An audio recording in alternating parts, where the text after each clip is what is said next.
Hi, this is Michael Orrell from MobileBurn.com. Today I have with me the HTC Rime for Verizon Wireless. It's available now for $199.99 on a 2-year contract.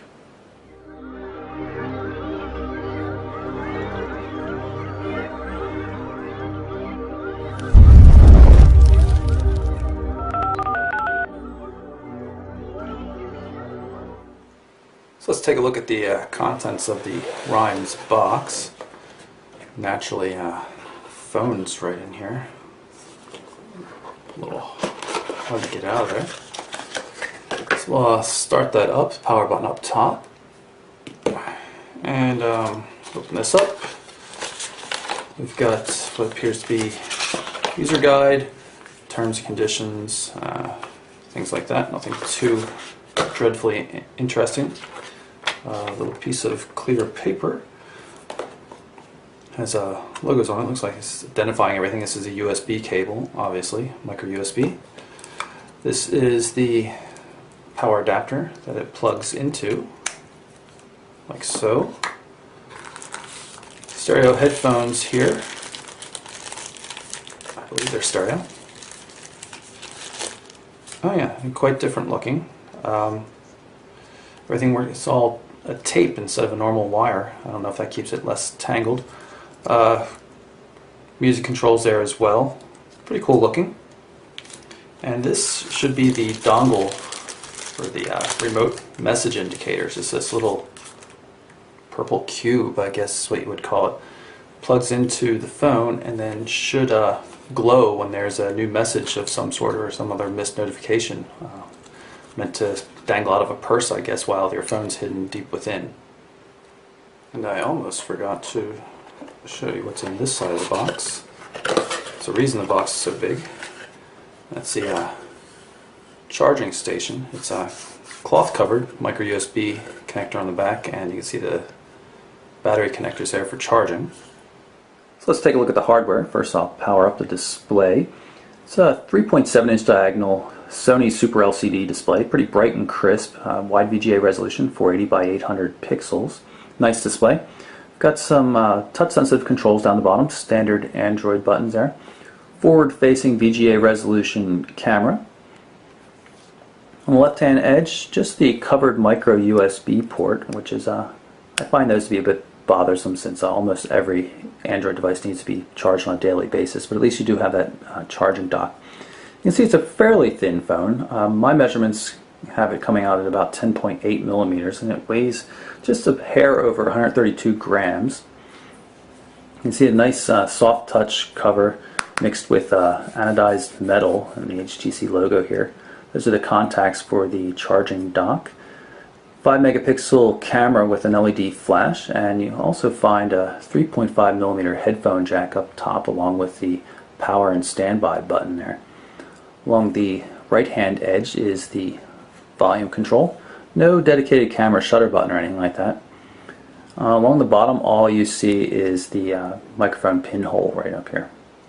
Now, while the rear cover of this device does come off, what's unusual is that it does not expose the battery. The battery is fixed in there. It's not user replaceable. It's a 1600 milliamp hour unit that's good for a little over 7 hours of talk time or up to 17 days of standby time. Luckily you have that charging cradle though. It makes it a little bit better since you can't swap out the battery. It's very easy to charge just by dropping it in. You will notice though we have a micro SD memory card slot there, and an 8 gig card comes included. The device has 4 gig of internal storage, but only about 800 megabytes of that is actually available to the user, so the 8 gig card is really going to be necessary.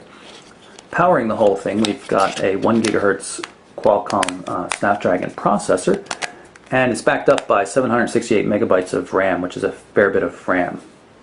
As for connectivity options, the device is obviously equipped for Verizon's 3G network. It does not support LTE though, it's just EVDO Rev A.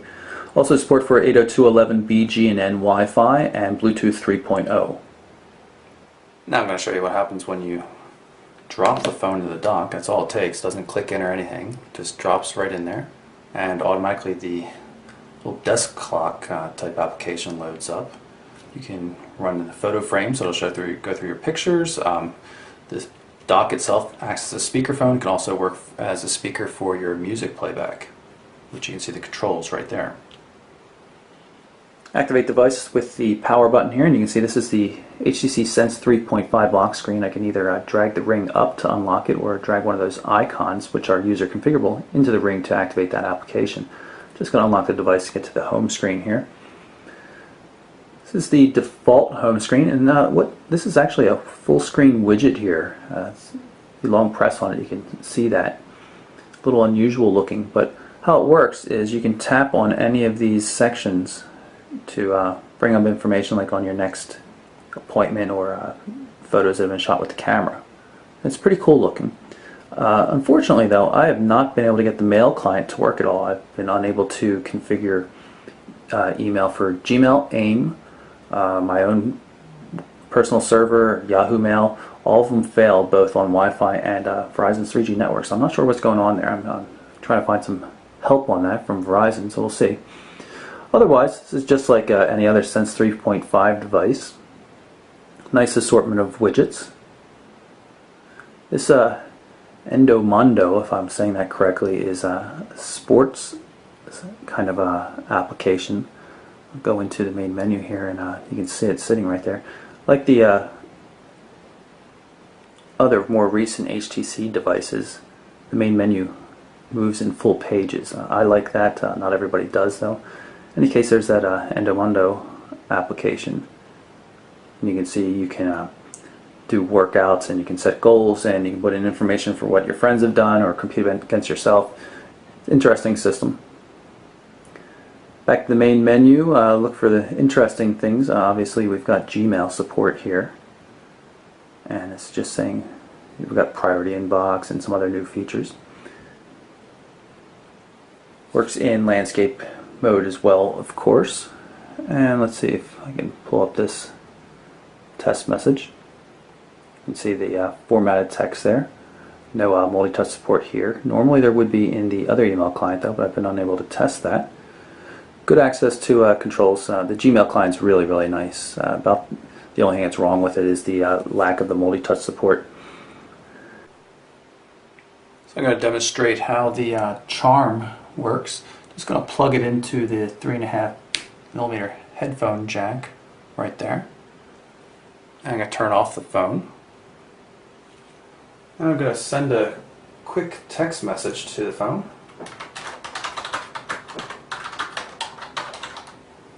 And we should see it come through and see the indication there from the charm flashing.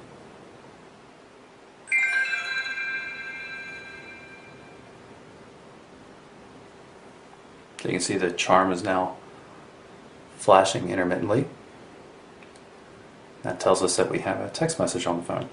And of course, if you power up the phone, you can see the new message indicator right there, and I can drag the messaging icon into the ring just to activate it, and just to prove it, there's the message. We can drop in here on this home screen widget and see that the most recent message came in from another man. It's the one that we used to test the charm. I'm going to show you the keyboard quickly while I'm here. There's no swipe support or anything like that. It's just a bare bones keyboard.